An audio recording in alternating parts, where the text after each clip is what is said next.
Okay, so we're going to take a look at arithmetic and geometric series. It's a little different from a sequence. Remember, a sequence was just numbers that, one followed the other sequentially. Series is this when we sum those up. Okay, so we have another formula that we're going to learn about, and it's S sub n equals n divided by 2 times a sub 1 plus a sub n. So here in our series, 1 is a sub 1, and then n equals 90 means we want the a sub 90th term. Okay, it's out there somewhere. This is the second, a sub 2, 3, 4. We got to keep going, right? Okay, so just as a reminder, we have this formula. This was in lesson 10-3 that said you can find a sub n for any n if you know a sub 1, you know d, which stood for the difference, and then you knew what n was. So if we apply that here, a sub 90 would be equal to 1, because that's a sub 1, plus d. D is the difference. So if we say 3 minus 1, we get 2, or we could have said 5 minus 3, etc. But regardless, d is 2. N was 90, and then minus 1. Okay, so we put that together, and let's see, that's going to equal 179. Okay, so we got 179. Now we need the sum of the series. So we're going to come back and say S sub 90 is going to equal n, which is 90, divided by 2, times a sub 1, which is still 1, plus a sub n, which was 179. Okay, you do the arithmetic on that. That's going to be 45 times 180, and you're going to get 8,100. So if you added all the numbers from 1 out to 179, you would get 8,100. Find the indicated sum. Okay, so with our series or summation notation, a sub 1, right, to a sub 60, we're going to add the first 60 terms of the sequence 4n plus 1. Okay, so our formula, we know we're going to S sub 60, right? We're going to have 60 divided by 2. We're going to have a sub 1. Oops, we got to figure out what that is. Okay, so we put in 1 for n, and it turns out that's 5. So a sub 1 is 5, plus a sub 60, or 4 times 60 plus 1, which is 251. Begging your pardon, it is 241. Okay, so 241. And now we'll pop that in our calculator and come up with an answer. 30 times 246, and I got 7,380. All right, logs are stacked in a pile as shown below. How many logs are in the stack if the bottom row has 51 logs? Okay, so we could do a quick count here, and there's 15 logs in that row, 16 in the next, and so it would continue 17, 18, on down till we got to 51. Okay, so how many logs are in the stack? Total stack means we're going to add them all up. Okay, so we'd start with 15 and add 16, 17, and so on. All right, so using our new term, we do S sub n.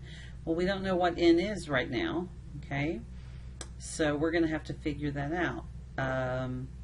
We don't know what n is, so it's n over 2. And then a sub 1 we know is 15 plus 51, because we know there are going to be 51 logs in our last row.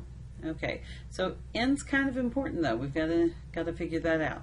So going back to our series sequence formula, so remembering that a sub n equals a sub 1 plus d times n minus 1. Okay. We know a sub n in this case is 51, so we know that 51 will equal 15 plus d, well, we're going up by 1 each time, so 1 times n minus 1. Okay. So, quick math.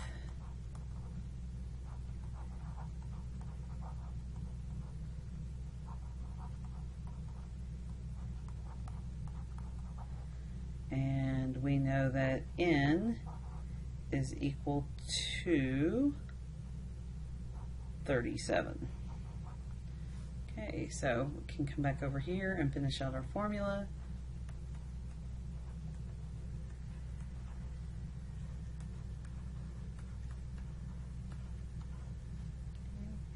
And then we can pop that in our calculator and come up with an answer. And our answer is 1,221 logs.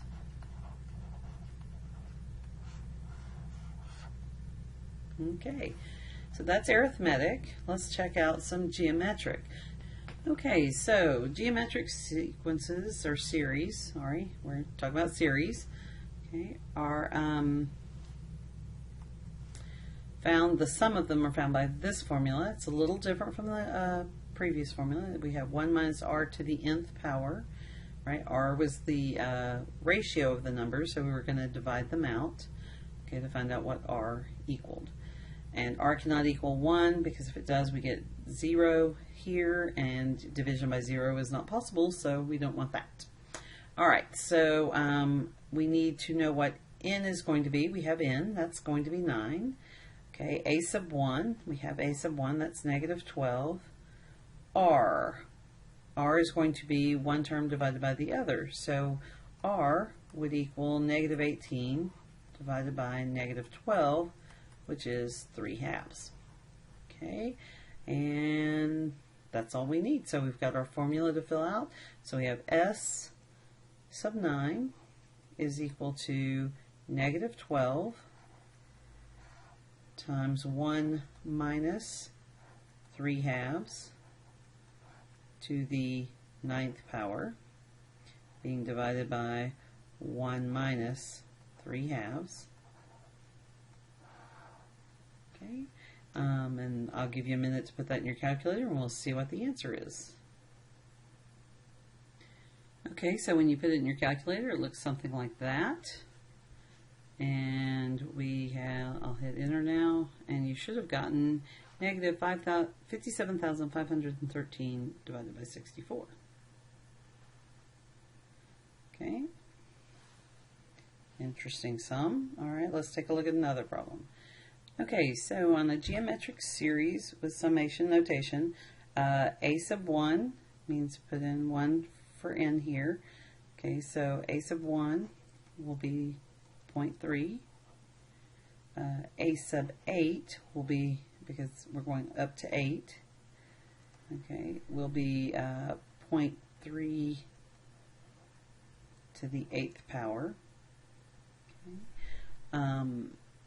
And we could write all the terms out like that, but because we have that lovely formula, right, we know that s sub 8 is going to equal 0.3 times 1 minus 0.3 to the 8th power divided by 1 minus 0.3. Okay. So we'll want to put that in our calculator. Okay, so we had 0.3 times, and let me put in a little fraction line there, 1 minus 0.3 to the 8th power over 1 minus 0.3, and we get 0.428543. Okay, so we'll just go with 0.429 for our purposes.